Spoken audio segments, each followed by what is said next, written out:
Well, hello, welcome back. I want to talk to you a little bit about what we did today.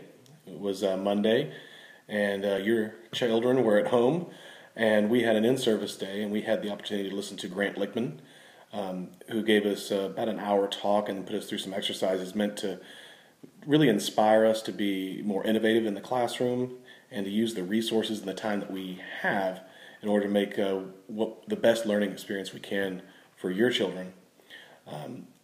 One of the great things about these types of experiences is that it gets those juices flowing and really start rethinking about what we do and why we do it, which is exactly what this blog is about. Not to get too deep into it, but Grant Lichtman, I will put a post from YouTube on here. Hopefully I can embed it, and you can watch one of his TEDx talks. I watched it a couple times when Mark sent out the link to us. Really, it's about redefining the educational model. It's about moving beyond what they call the industrial style educational model, the assembly line, if you will, and move to something where students are innovative and creative and solving problems and collaborating while doing so. It's something that good teachers do and have done for many years. Mark gave a speech after he was finished, challenging us, I should say, to do what we can with what we have. And little did he know that the fifth grade had already started this. And some things that we had put on the back burner, we decided, well, we've got some time, at about an hour, where I was able to track down the other co-teachers and work with the team in order to more fully integrate our next unit, which is the study of colonial America. And in social studies, they're studying colonial America right now doing a simulation where they become colonists. Ben has been doing this for a while, and it's a great exercise. And usually what I had done is move through Witch of Blackbird Pond, working on reading comprehension. And I'll, of course, have that whole unit for you to see here.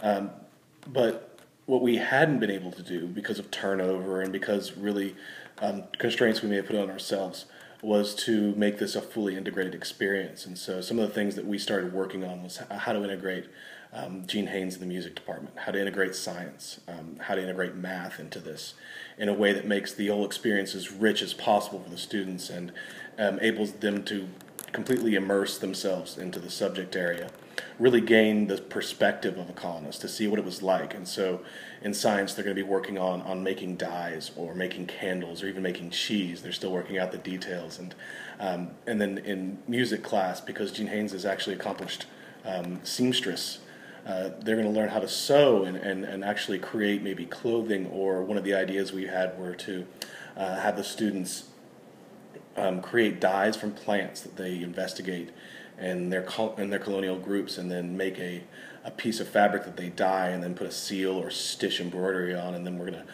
combine all of these into a tapestry, if you will, that will be hung on the wall. It represents all their different colonies that they established in Lynn's class, and Lynn and I will then integrate what I had always done, the witch trial, into their actual colonial simulation, where two of their members are accused of witchcraft, and others come to their defense, and others are attempting to prosecute those, and we're going to work in some writing with that.